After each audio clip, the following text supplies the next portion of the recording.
কই নন্দিতা কই? কি ব্যাপার মাস্টার মশাই ছুটির দিনে পড়াতে আসলেন? আসলে কদিন আগে তো ছুটি হয়ে গেছে আর সামনে পরীক্ষা, তাই ভাবলাম একটুখানি পড়িয়ে আসি। ও আচ্ছা, এই বই বের কর। মাস্টার মশাই আপনি বসুন। কি আছে? কই বইটা বের করো, এদিকে ঘুরে বসো।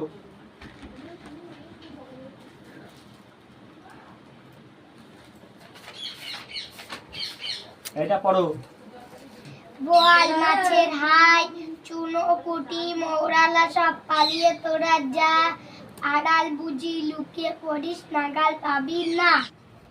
মাস্টার মশাই ছুটির দিনে যখন পড়াতে এসেছেন বাড়িতে বিরিয়ানি রান্না হচ্ছে, যাওয়ার সময় খেয়ে যাবে। সে আর বলতে, বিরিয়ানির গন্ধই তো এসেছে, তাহলে ছুটির দিনে কেউ পড়াতে আসে?